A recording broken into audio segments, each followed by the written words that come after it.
Hey, I'm Amanda from Trifecta Fitness. We're proud to be Clarksville's new Get Fit headquarters. Trifecta Fitness is a state-of-the-art spin and strength training studio. Our spin studio is truly one of a kind in this area, complete with 20 state-of-the-art live fitness bikes and an incredible sound system. Our strength training is done in small groups of 6 or fewer, and all of our strength and spin classes are scalable for every level of experience. Come see us in the heart of Clarksville, just behind MAPCO at the corner of Old Trenton Road and Wilma Rudolph Boulevard. Call us for more info at 931-542-6265 or download our Trifecta Fitness app for a full list of upcoming classes. In October 2019, Arlington, Texas was chosen to be the home of a new national museum, unlike any other. The National Medal of Honor Museum will be a unique home of military history. The 100,000 square foot museum will house exhibits, archives, and artifacts relating to the 3,500 U.S. troops who have been awarded the medal, the nation's highest honor for valor in combat. The museum will have 31,000 square feet of galleries dedicated to U.S. troops who have received the award. The museum CEO, former Navy SEAL and NASA astronaut Chris Cassidy, said the museum will focus on education as much as preservation. The building will have 5 areas dedicated to Medal of Honor winners from the Army, Marine Corps, Navy, Air Force, and Coast Guard. The main gallery will be located in a central plaza under a 25,000 square foot slab of steel, which will appear to be suspended in midair. It will be supported by 5 pillars. Black Rifle Coffee is a corporate sponsor of the museum, as are the Dallas Cowboys. The museum's board also includes over a dozen major corporations and 6 Medal of Honor recipients, including David Bellavia, Patrick Brady, and Britt Slabinski.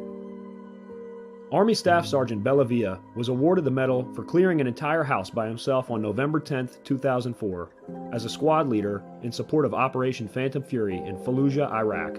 He killed 4 enemy fighters and wounded a 5th in close quarters battle.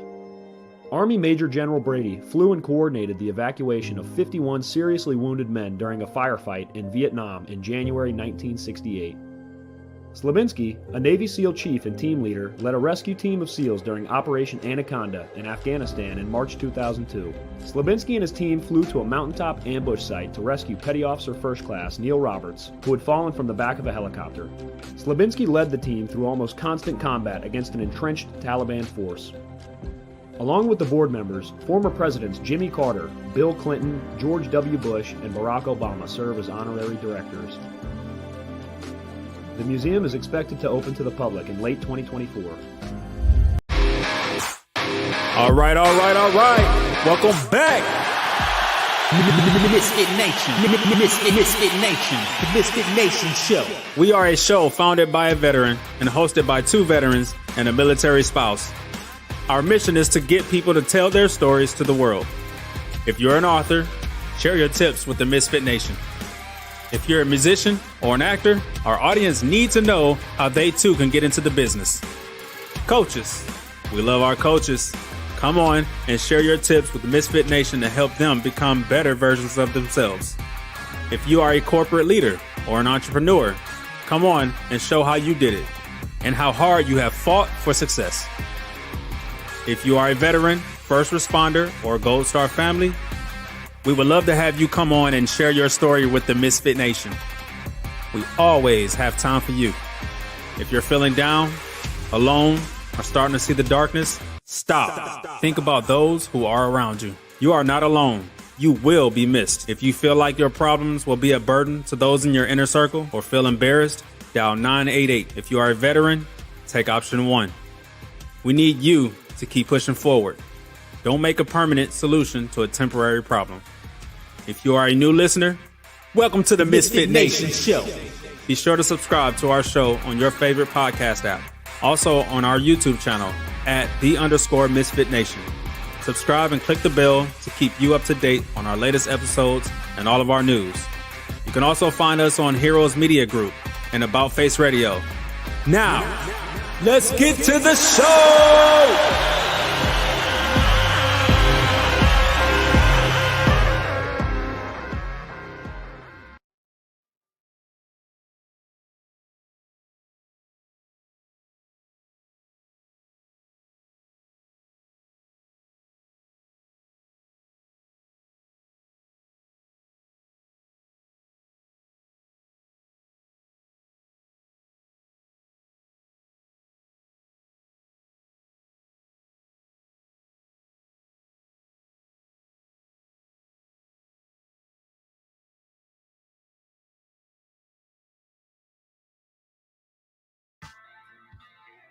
All right. Welcome to the Misfit Nation Show presents the ToosDay Crue. Little technical glitch right there. We are back. We are bad. It's Tuesday. You are our main priority. We have Cagney in New Jersey. We have Lacey. I want to look like Hurt Locker Holland in there with his new glasses, his new look, his new do. He's going to pump you up. He's going to make you happy. He's going to make this audience go crazy tonight. And, of course, we have an awesome U.S. Navy veteran. But first, as always, we have yet another end of watch to announce. Patrolman James Crowley, Chicago Police Department. End of watch, August 22nd, 2024. Keep all the officers that we've talked about over the last month plus in your thoughts and prayers along with their friends and family as they go through this tough time. And now, without further ado, I give you Cagney, I give you Lacey, I give you the ToosDay Crue. Welcome. It's Tuesday. It's Tuesday. How are you, sir? I am good. How are you doing this evening? I'm good. Hanging out. Beautiful day. Just had dinner. We made some nice chicken parmesan. Oh, Now we're sitting here chatting. It beats my frozen chimichanga and canned chili. Not really. Chimichanga and canned chili sounds pretty damn good right now. It was pretty tasty. Hey, Steve, guess what we're going to do tonight? What are we going to do? We're going to unlock success. Are we? And Yes, how are we doing that? We're going to have Mr. Kevin Brewer on here. He's a Navy veteran. He's a veteran of law enforcement, and he's been coaching. And he is going to teach us and teach our listeners how to unlock success and basically unlock our potential and do what we do better. Should I put my reading glasses on so we match? Don't make me take this off. I'll have to rip off my shirt and show you that big S on my chest, okay? Oh, already then. Ladies and gentlemen, with that, we bring Kevin in. How are you, Kevin? How you guys doing? Doing all right. How are you doing this evening? Doing good, man. Finishing up the night. Just got done eating myself, so. Good deal. We kind of went over what you do. You're coaching, and that you was a Navy veteran in the intelligence community and some law enforcement. That's about all we went into. Why don't you start from wherever you want to start and take us up to this point in time right now and tell the guests about yourself. Yeah, so just quick background. As I joined the Navy out of high school, went straight into boot camp out of a couple months out of high school. Went into the intelligence field within the Navy. Spent about 7 years doing that. My time, I started out in Hawaii doing sub duty, going out in subs here and there, and doing missions, coming back, and just doing that throughout for the next couple of years. Came over here to Northern Virginia. Ended up deploying again when I was supposed to be on shore.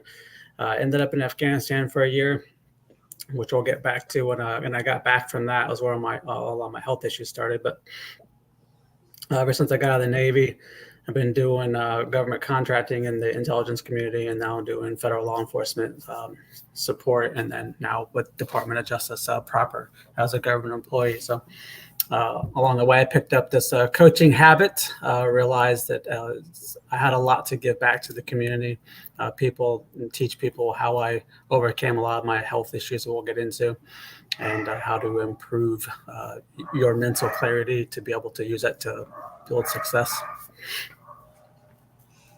All right. You say you're going to get into your health issues and basically how you overcame them and how you can help others through that. Yep. Yeah. So when I got back from Afghanistan, on the way back, I had this like massive sinus infection, and it just would not go away. And while I was over there, they just didn't quite believe me. And they never took x-rays and that. I mean, you were in the military, you know how it is. Like, here's some Motrin, suck it up, buttercup, you know. So it's I had it for about 6 months. I took a couple rounds of the Z-Packs, and it just wasn't going away. So they're like, well, the Z-Pack didn't work, therefore it's not a sinus infection, it's something else. So just deal with it. So I was doing was it the Vicks Vapor Rub, but it wasn't the rub, it was the spray. I was doing that so much, I didn't know that it had like Sudafed or anything like that in there. And I was on the plane back, I was doing it like every 5-10 minutes, doing some squats. It ended up like causing a lot of heart rate issues and basically gave myself almost a heart attack on the plane on the way back. So I got back, finally got to the doctor, realized I had a couple hernias. I also had a sinus infection. My whole left side was completely clogged up. My right side was half clogged up. So they put me on some antibiotics, some really strong antibiotics.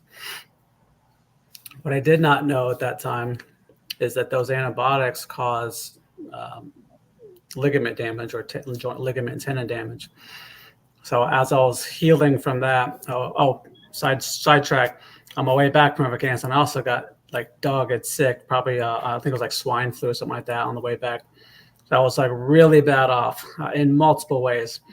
I started to get my health back. I was starting to get back into the gym. I had hernia surgery, all this stuff. And I did some move where I was pulling the bar up and I felt like something pop in my neck. So I was like, of course, I was in my early 20s. So, you're invincible. It's like, oh, all right, well, I can't lift weights anymore today because that kind of hurt. So, I'll do the next best thing. I'll go play basketball for a couple hours. Smart move, right? So I got through that day. I went to bed that night, and I just kept waking up. It kept waking me up. My heart just kept I kept feeling like something in my chest, and I was like, man, this kind of feels weird. And from that point on, it just kept getting progressively worse. So what happened is I was just getting pain in my chest, in my back, up to my neck. I had basically every symptom they tell you about for a heart attack. I was getting that. I was getting migraine. Started getting migraines shortly after that. Started having lower back pain real bad. And all these little things kept coming up. And I was just like, I couldn't get past it. Eventually, my heart rate would just jump and stick in the 120s, 130s range while I'm just sitting still. Ended up getting hospitalized a couple times because they couldn't get my heart rate to calm back down. So I was like, what in the hell is going on? And I was in and out of the hospital, obviously trying to figure this out for months, my last couple months in the military.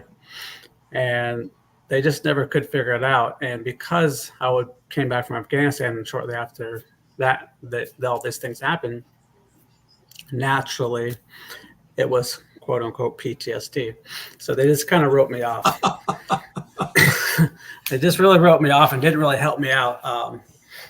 It was so bad that as I got hospitalized, my heart rate was stuck at like 120. They would say they weren't even in the room. And they knew when I would stand up because it'd go from 120 sitting down to 160 standing up. And they ended up keeping me overnight. And I was in the cardiac ward. My primary doctor was the on-call doctor that night. So I thought that was a good thing, but apparently it was not a good thing because he just said that, oh, this is a repetitive thing. He keeps coming in for these problems, so it must be PTSD. And then he pegged me as that. So then the cardiac people the cardiologist stopped treating me. My wife, they didn't know who she was. She walked up on them, was outside my room that night or that morning, the next morning, saying, we don't know what's going on with him, but we got to get him out of here. So they didn't even want to help me. And then they said that it must be anxiety, even though I was asleep and my heart rate was still over 100 beats a minute and I was sleeping. So you tell me how that is anxiety. I'm not real sure how that is. So they kicked me out of there that morning and they said, you got to go to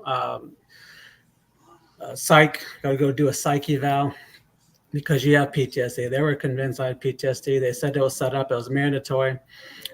Waiting for the call from the psych, and they said they never called me. So a couple days later, I called them and said, hey, what's the deal? They said, no, I don't know. We never got a referral for you. So I had to refer myself to go talk to psych to say, hey, I don't have PTSD, but I need you to put this on my record so that I can get treatment help. So that went on for the rest of the time. So eventually I got out of the military, still having these issues, being hospitalized a couple of times. I left work in an ambulance once because my heart rate got stuck at 150, 160 while sitting at work. So all these things kept cropping up. So long story, kind of long. For the next 13 years, I dealt with this and progressively worse problems. I saw dozens and dozens of doctors. I was in and out of the ER constantly with basically every symptom they tell you about for a heart attack, stroke, all that stuff. I would have it every single day. I got to one point, I stopped using my left arm because I realized as I was swinging my left arm, it would make it worse. So I just stopped using it. So then my shoulder locked up. So I had to go to physical therapy to unlock my shoulder. Just all these different things came up. Sorry, went to the VA, tried to get through that process. I saw my first pain management doctor through the VA. I was trying to explain all those different things that happened after I got back from Afghanistan. And she quickly kicked me out of the office and said, well, I don't think any of those things are connected, so stop talking about them. Sometimes we just can't figure out what's going on, and you just have to deal with it. Doesn't sound like it's affecting your life too much, so just put up with it. I said, well, I used to be able to play sports and pick up my kids, and now I can't do any of that. So you tell me how it doesn't affect my life, but you're right. I guess I'll get out of here. So again, just kept going, more and more doctors, kept fighting, kept getting told I just anxiety, PTSD, all that stuff. Well, they didn't know. I did come across a couple of doctors who started to believe me at least a little bit. And all private practice, I got out of the VA system for that and started going more private, started getting some help there, started doing some injections in my back, got sent over to a chiropractor, and that actually helped for quite a while until it didn't. And then about 2016, it got progressively worse. I ended up getting what's called tethered cord syndrome. So basically, every time I bent over, my spinal cord was getting pulled straight down, which would cause extreme pain from the waist down. So I could effectively get in and out of my car twice in a day.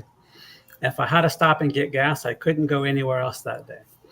So it was quite the time. I had to basically get to work, and I was kneeling on a chair backwards. I would alternate between kneeling on a chair and standing up. This was before I had a standing desk, a sit-stand desk. And thankfully, I was at a place where they were really accepting and helped me out. And they just kind of dealt with it. They would give me a room to go lay down sometimes, just go like decompress my legs and stuff. So they were really helpful. In that time period, I came across something else that sometimes leads to tethered cord, which will help later on in the story. But what I did ended up going through the surgery for tethered cord, got that released, and then started getting some relief again, started getting better for a couple of years. And then all of a sudden, it progressively started getting worse again. I had all kinds of neurologic issues.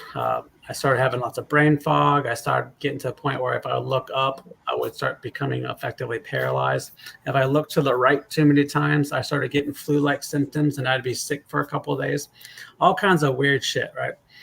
None of it made any sense. I knew my heart rate would start jumping. I started having panic attacks every single day. I would have this point where my left hamstring and lower back would get really, really painful and tight, which would lead then to it, oddly enough, increase the heart rate that would stick. So I was using ice and heat to calm that down. And I know it didn't make sense. Doctors didn't believe me, but I would get an ice pack and I would show them every time that it worked. I don't know why it worked, but it did.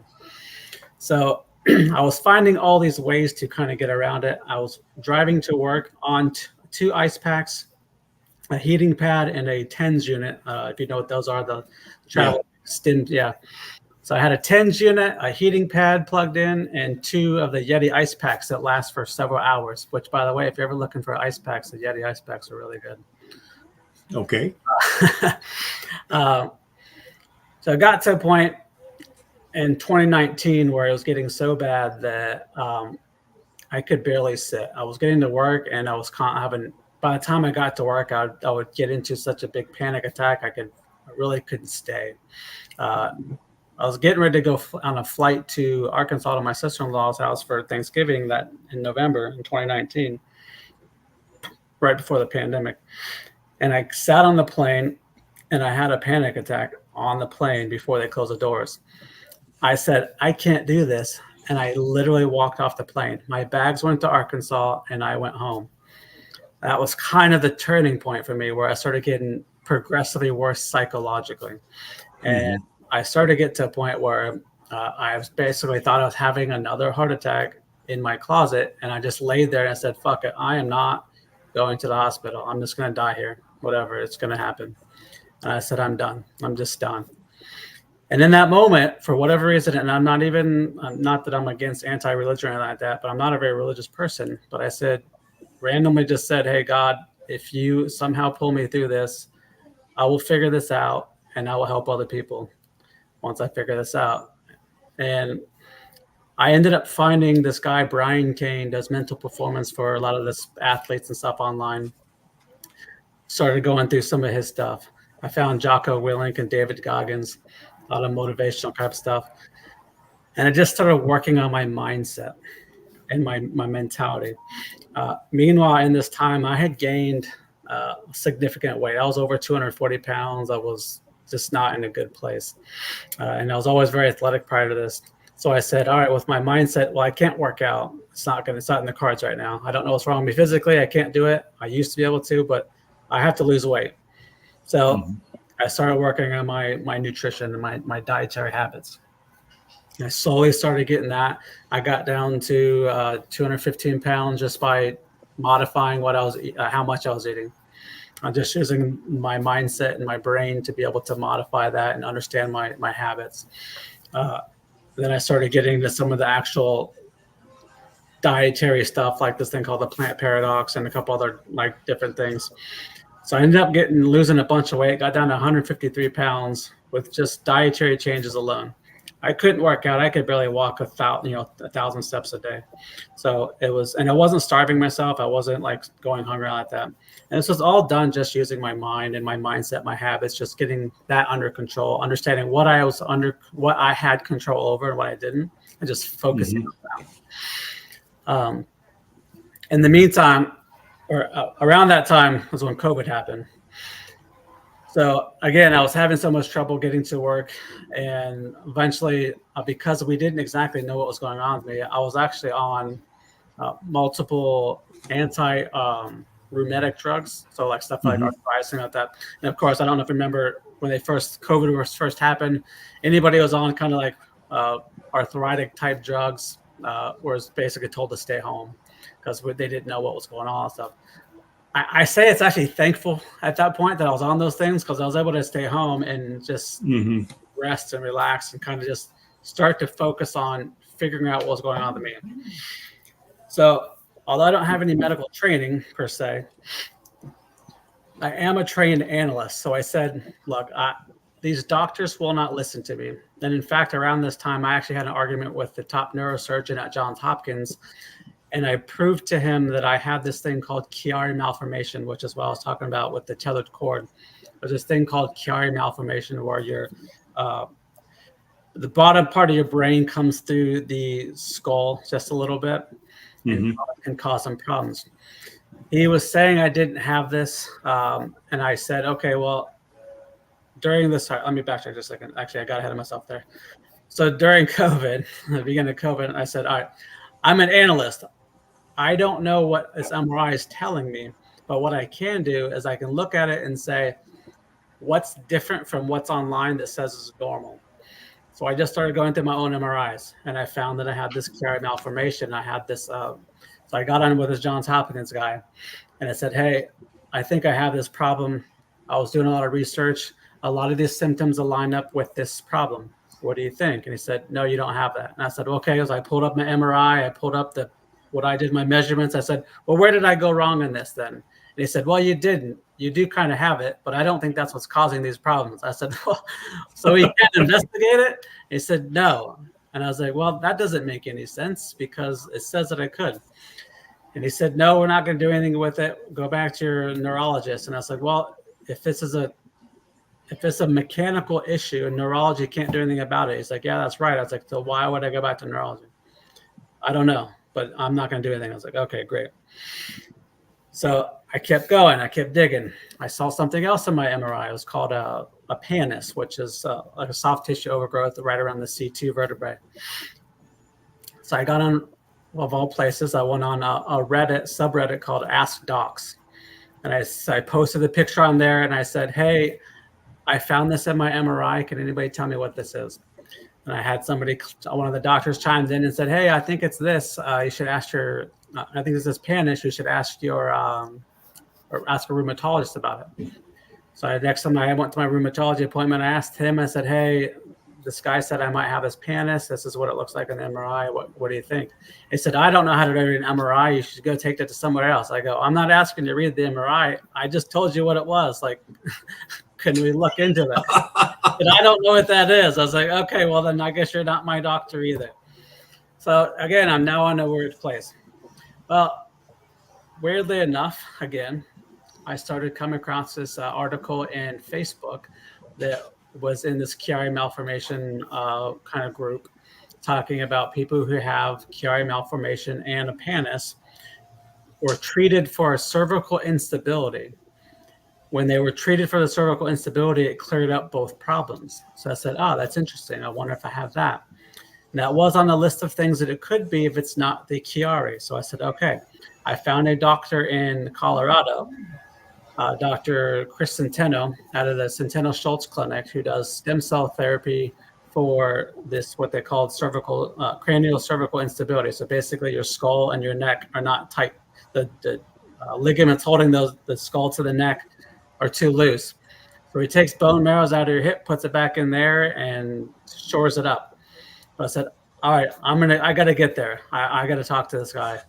So that's what I did. I ended up getting over there, finding out that's what I have. I've done several treatments with him, and now I am doing Spartan races and doing all the stuff that I really wanted to do this whole time, but couldn't.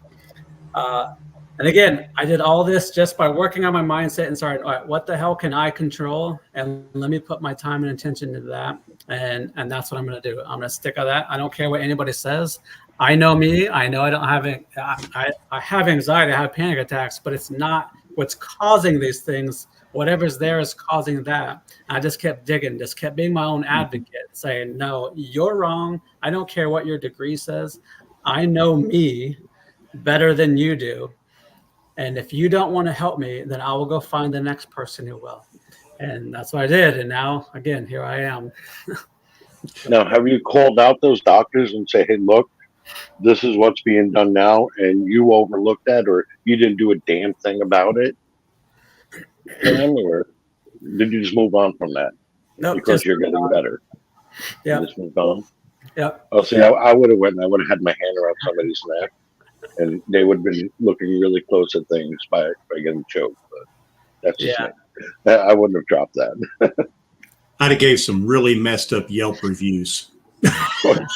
I did go on Ask Docs, or not the Ask a couple like the or like ZocDoc or those places that review doctors, and I did put a couple reviews in a couple places. One in particular, there was one neurosurgeon I did see before the Johns Hopkins thing, and oddly enough, three people actually recommended him to me. So I was very surprised when I had this interaction with him. But I was in the office and I could hear him in the room behind me talking to the other patient. I know he hadn't looked at my MRIs because I just gave them there that morning. He was like 20 minutes late to my appointment. He walked straight in from the nurse's station. I know he hadn't looked at anything. And he goes, "Oh, you're in the military?" He's like, "You must be PTSD." And I was like, "What the hell? Like, we haven't even talked yet." So my wife went off on him. She snapped on him. And I was like, I don't even know what to say. Like, it's not even clearly you're not. You just automatically labeled. Okay. Yeah. That's your problem. Go away. Yep. Haven't asked him. And it's funny. I try to tell him, I was like, look, you say that, but I've been to psychology and a psychiatrist, and she said, no, you don't have that. You need to go get a second opinion. So. Wow. Well, yeah, like 5 years ago, I went to a doctor. Now I've had knee problems since I'm 17. I'm 55. So when I was 50, I went to the doctor, and they took MRIs and did their thing. He's like, you have arthritis of like a 70-year-old. I'm like, well, maybe we should replace the knees. Oh, well, you're too young. You got to wait. If I do it now, I'll have to do it again in 5-6 years, and that's a waste of time. Okay, so I can be a cripple for the next 5-6 years and then wait to do it. That's what their mindset is. Okay, just leave it like it is. Keep doing what you're doing. I take a handful of Aleve every morning just so I can walk down the stairs sometimes. Yeah. But that's okay to them. Yeah. Because they won't have to redo the operation in 5 years. I'm like, It's my quality of life, you know. Yeah, and sadly, this is a lot of it's driven by insurance, which is why I ended up going. So the guy I see in Colorado is all out of pocket. So I pay for all that out of pocket, and it's not cheap. Mhm. And then I have a physical therapist that comes to my house that's all out of pocket too. I see him once a week, and he's really attuned to this kind of like odd kind of abnormality things, the nervous system kind of related things. So it's helped me traumatically, or significantly, I should say. And I had to get out of the insurance system because they wouldn't allow me to get treated for the things I needed to get treated for. Yes. I've noticed that myself. We have a question here, and it's from Up Periscope 87. He wants to know, and you already said that you just changed your mindset, and he wants to know, what kept you going? How did you change your mindset? And, this is kind of what this is about, and, kudos to you for not ending it all, because that you could probably say that would have made everything a lot easier, and you didn't do that. And that's great. But what are some of the tools that you use to get you through some of that? A lot of it started with just awareness of thought. So understanding what triggered me or what started the spiral downwards that would create these panic attacks. So just understanding that it was a panic attack to begin with, just going, okay, I just need to get down to a safe spot. So sometimes it happened in the shower. I'd be taking a shower and all of a sudden my heart rate would just spike up. And as soon as I felt my heart rate or some pain in my chest, I'd immediately jump to, oh, fuck, I'm dying. I'm having a heart attack. I called 911 right now. I gotta go. And I had to catch myself and go, okay, wait a second. I've had this before. Is it worse than before? Where is the pain really? What is going on? Let me kneel down first and just catch my breath and see, does that make it better or worse? So I just really had to take that time to say, okay, let me take a deep breath first. See if this is something that's worse than before. If not, then it's probably the same thing. So let me get back control over my mind and say, okay, I can get through the pain part of it if I can get through the anxiety part of it. And I just started building on that. Time, and it sucks. But the more you do it, the more you catch it, the easier it becomes to deal with. And then, of course, as you figure out actually what's going on, it becomes even easier. But in the meantime, when you don't know, I really just, like I said, had to catch myself going, okay, consciously think, is this worse than last time that I lived through or not? And if I could honestly say it wasn't worse than last time, then I was like, well, I lived through that and it ended up being nothing. So it could be just probably the same thing. Let me give it 5 minutes. Okay, but you live through it and you give it 5 minutes, but that's putting a strain, your heart rate being that high, putting a strain on your heart. So eventually, you got to say no mas. You got to do something, because you're beating the hell out of yourself on the inside too. Yeah. And so one of the things, and like I said, why the ice pack on my hip and stuff like that would help is because my psoas muscle, the muscle that goes, is a muscle that goes from basically the middle of your back ish down to your hamstring. It attaches, goes through your glute and attaches at your hamstring. It's basically one of the hip flexors, and it would just get so tight that it would effectively pulls on all the areas that create the parasympathetic nervous system, and it would just get stuck. And so I found that icing that would help, but then also I started being able to push into my stomach. So I find all these little routines that reset my body a little bit to get out of that mode and go, okay, well, if I can push on this and massage it a little bit, calm things down, I can get the heart rate down. If I can get the heart rate down, I can get the anxiety down. If I can get the anxiety down, then I can then take the time to start digging into these things more. Because if these doctors aren't going to help me, I can try to help myself. Because again, I have this analytical background. I can figure things out, and I'm too stupid to understand what the word no is. So I'll go find the next guy. Got another question from Penelope on Google Voice. With your extensive background in the military, intelligence, and law enforcement communities, how have your experiences shaped your approach to leadership and coaching? Actually, that's kind of what ended up leading me into doing it in the first place. I realized that all those things basically groom you to be a coach and a leader, because you have all this experience and this knowledge, and really what is coaching and leadership is just really being able to take your worldview and convince somebody else to act towards it. For leadership, for coaching is I just have to help you understand that everything that you need, every answer you need is inside you already. You just don't have the skill to pull it out. The statue of David by Michelangelo.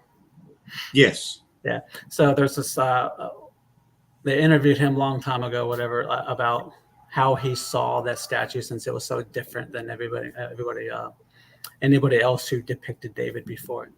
And I don't know if you know the story about that marble. Is it'd been worked on by multiple people, and several other artists said, "There's no way this marble sucks. It's a piece of shit. Like, I can't do anything with it." And he said, "I didn't create the statue of David. David was already in the marble. I just chipped away and made it show."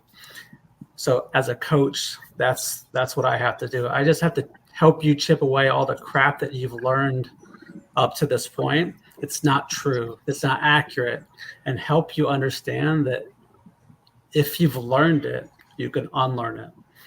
And then you start seeing that, oh, it was just a pattern that I've lived through. It's a blueprint. And then you can then shift that and go, oh, well, as this thing comes up, this is the choice I normally make. Well, now that I understand that that is a choice, I can go this route instead. Okay. I've got two of my kids that are listening on this podcast, right? Y'all heard that, right? I'm talking to you, Delana and Tyler. That's good. Now, in your coaching, say somebody wants coached. Do they just send you a short bio, or they just contact you? And got another question popped up. You've had a diverse career spanning multiple fields. What motivated you to transition into coaching, and what do you find most rewarding about helping others? Again, so I think what's helped me transition into coaching and is mostly because of that promise I made in that closet. And it's like I know that I can help other people achieve way more than they ever believed.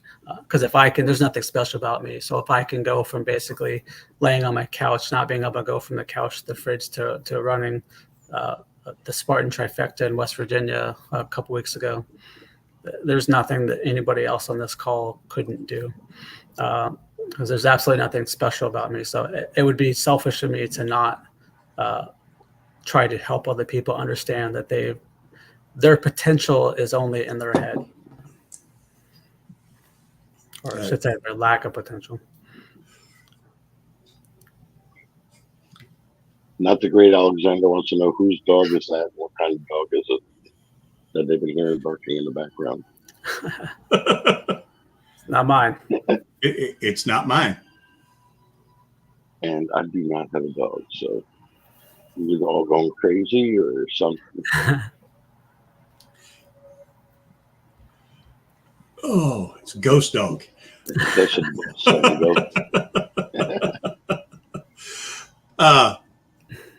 So I want coached. How do I get in touch with you?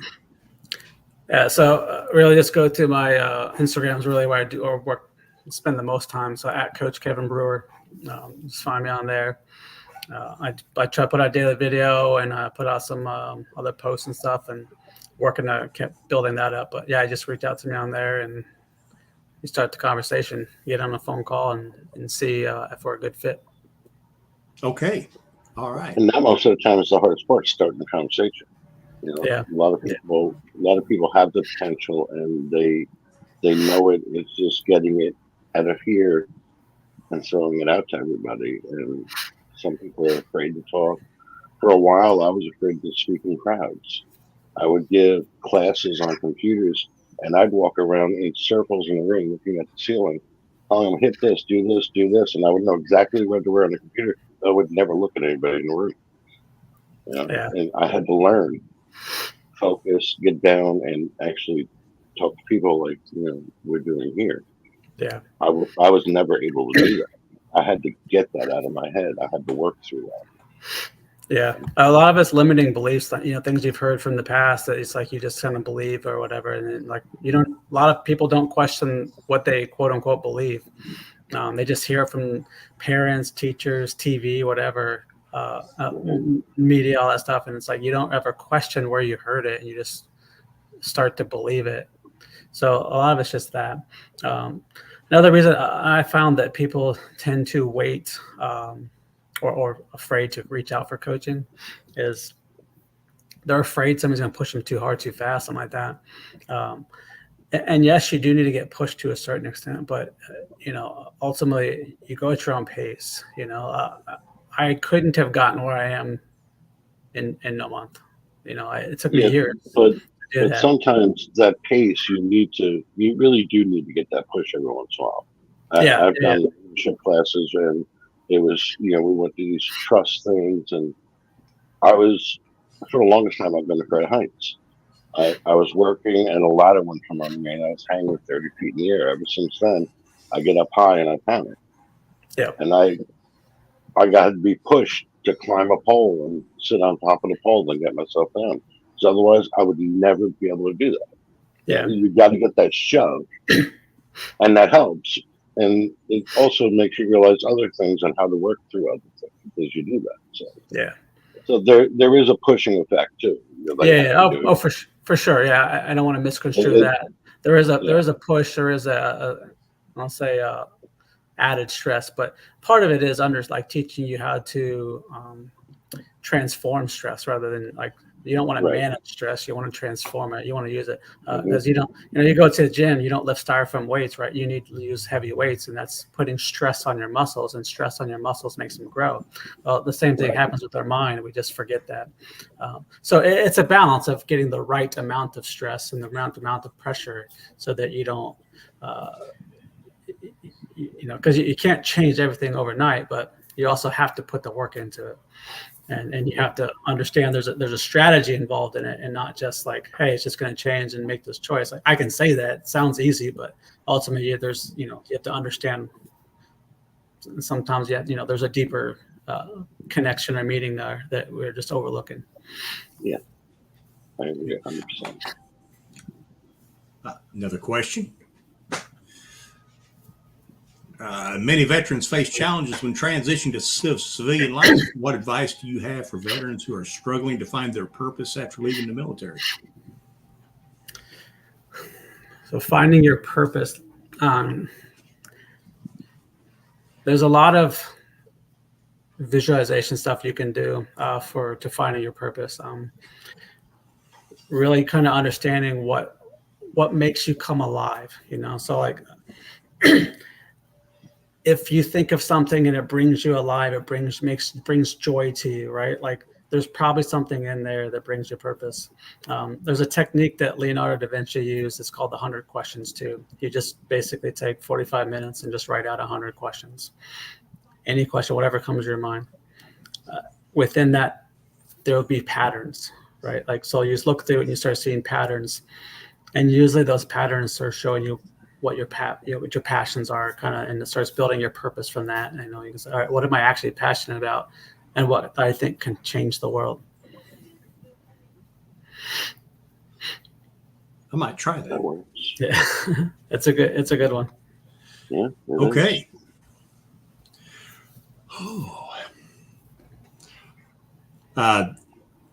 While we got this little break here, everybody remember to like, share, and subscribe. And if you're listening on the recorded version of this, welcome to the show. Got Kevin Brewer here talking about coaching. Somebody comes to you for coaching, Kevin. How do you go about figuring out if they're a fit? Do you have just a set of questions that you ask, or is it basically an interview with the person, or how do you decide if it's going to be a fit? Yeah, so some of an interview, kind of go back and forth and talk, see what they need help with. Are they willing to commit? That's kind of thing too. It's like, do you understand what kind of work you're going to have to put into this? Are you ready to invest in it financially? Are you ready to invest your time into it? Are you willing to take it serious? This guy I'm working with now, he called me up kind of short term and canceled on me for one day.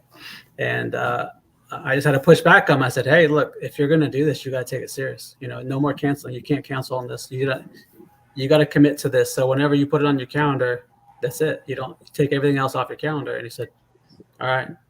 And since then he's not missed. He's made fantastic strides.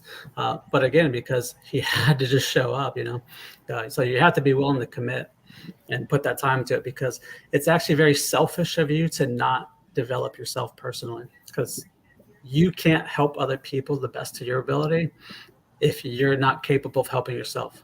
So if you don't put time into developing yourself as a person, as a human being, and making yourself better, then you will not be the best version for the people around you. So that's very selfish of you.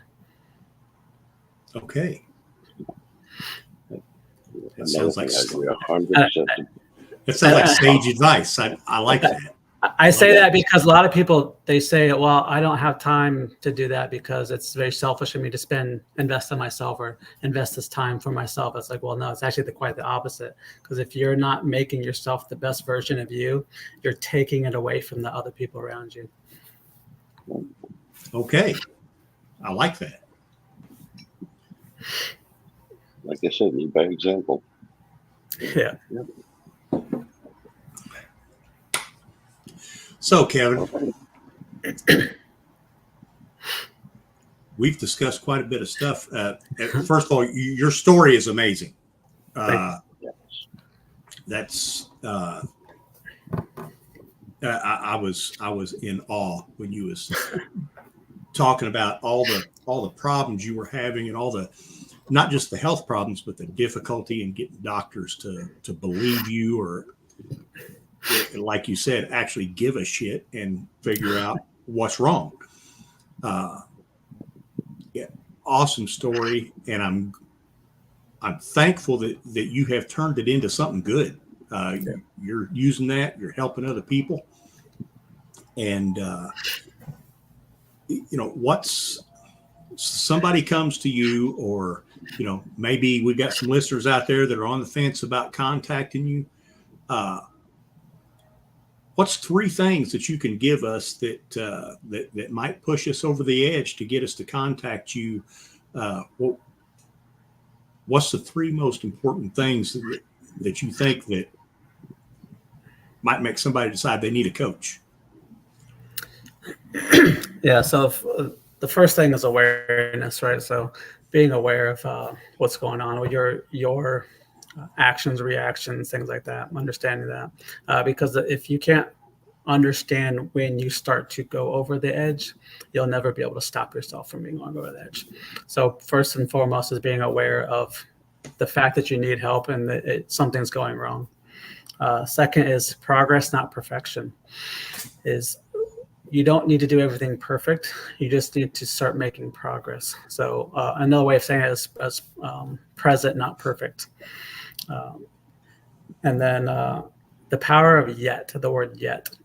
A lot of people talk down to themselves. They say, I'm not there. I can't do it. I can't do it. But if you just add that 3 letters, yet, right, at the end of that, I can't do that yet, right? It gives you hope for the future. And if you don't have hope, then you have nothing. You have to go on with hope. You have to go on positive. Yes. Yep. All right. Well, that's great advice. Yet. Yes. Yeah. I'm not finished. I'm not finished yet. That's right. All right. I can't do this yet. I will, though. Yes. Yes. You got anything, Stephen? No, sir. I'm good. You're good? Yeah. I've soaked in a lot tonight. A lot of good information. Yes. Kevin, thank you for being here. Thank you for still being here. Wow. I don't know if I could have dealt with that. That's a lot. I want to say thank you to all of our listeners and watchers that are out there watching, listening tonight. We love you all. And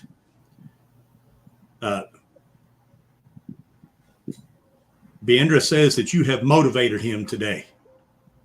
If I could help one person, that's worth it. Hey, that's all we strive to do. If we can help one person, pull one person out of the darkness with each show, we have succeeded. That's right.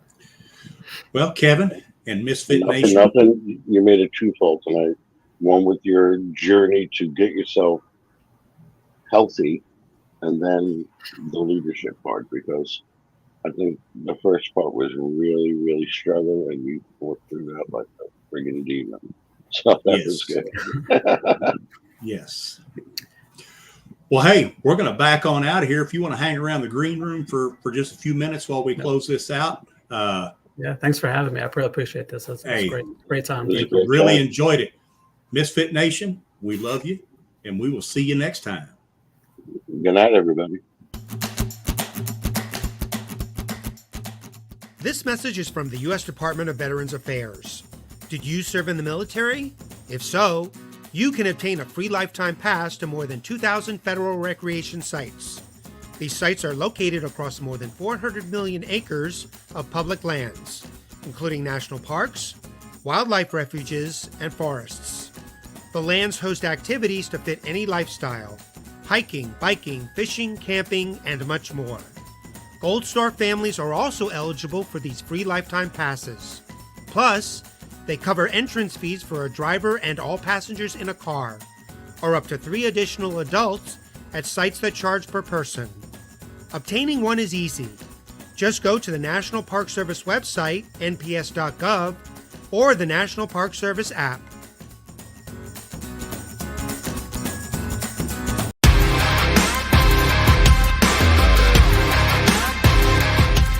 Thanks for checking us out and being a part of the Misfit Nation show. Don't forget to visit our website at themisfitnation.com.